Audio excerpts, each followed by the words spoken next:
伊沢澄子さん、当時28歳。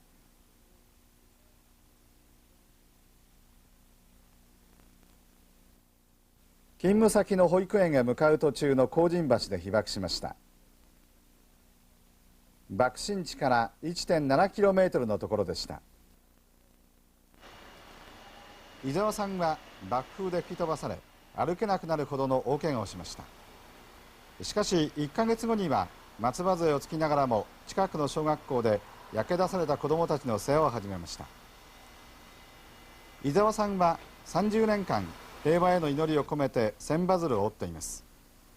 出来上がった千羽鶴は国内や海外の平和団体に送っています。5日と6日の夜中に空襲警報が出まして、それで庭の防空壕で何時間か過ごしました。そのために2日続いた睡眠不足で、今日は休みたいな思いながら玄関に腰掛けてぐずぐずしてたら、母が早く出ないと遅くなりますよって再三注意を受けて、しぶしぶ出たような状態でした。で警報が出ていたので、いつもだったら下駄履きで通勤しておりましたけども、大切なズック靴を履いて出ました。でその頃靴を買ういうことはとても困難なことで、望めないことだったんです。で大正橋のところまで出た時に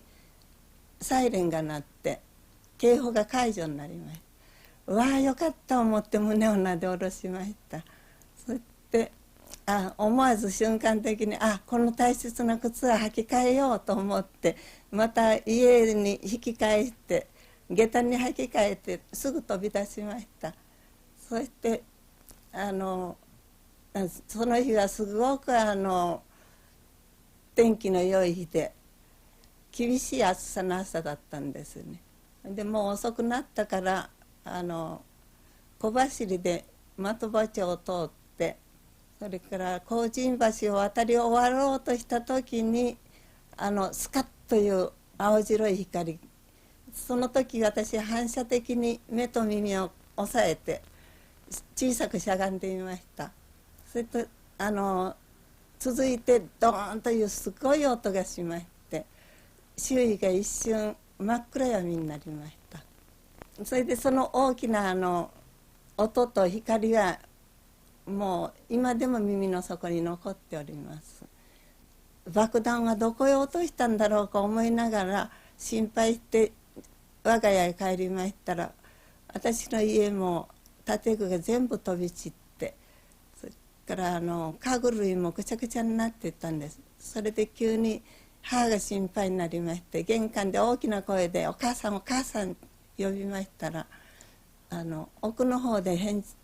はいいう返事があったので、その建具も家具も踏み越えて裏庭へ出ましたら、母が防空壕の上で頭から血を流して立っておりました。母は玄関の横の部屋を掃除していたら、光ったと思ったら裏庭まで飛ばされたということで、気がついたら防空壕の上におりましたということだった。それで壊れたタンスの引き出しへやっと手を突っ込んで衣類を引っ張り出して、それ引き裂いて母の傷口に当てて止血しました。近所にはもう誰もいなくて猫の子一匹いない状態だったので、母の手を引いて家の少ない土手の方へ出て一生懸命走りました。ふと思い出したのが、私たち何にも持たないで逃げてきたんですね。これじゃあ明日からも生きていかなきゃいけないから、ぜひ貴重品を取りに行かなきゃいけないと思って、私が山を降りますって、周囲の方が危険だから降りたらいけないよ、母ももう行かないで言ったんですけど、それを振り切って降りて走りました。途中荒神町を通る時にもう火の海です。道の両側が炎に包まれて暑くて走れないんです。通れないのでバケツを拾って頭から水をかぶって何歩走りましたでしょうか。防空頭巾がすぐ乾いてしまって喉がカラカラになってしまって、それを2度3度と繰り返したんですが、どうしても通れないから、仕方なく道を変えて大正橋のたもとへやっと着きました。でそこには兵隊さんが番をしておられて、橋の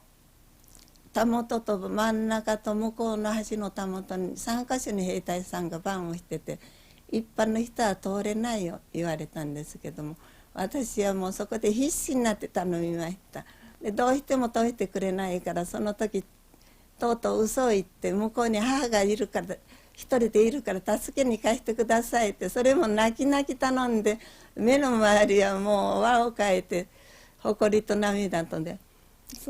そうしましたら兵隊さんが、ここはじゃあ通してあげるから、真ん中と向こうのたもとにも兵隊さんが番をしてるから上手に頼んで通してもらいなさい言われた、その気をつけていくんですよ言われたその声を聞くか聞かんにも、私は走り出してやっと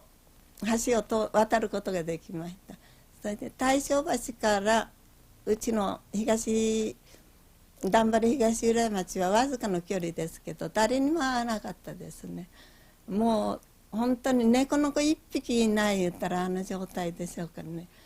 もう何とも言えない寂しい気持ちの悪い状態で、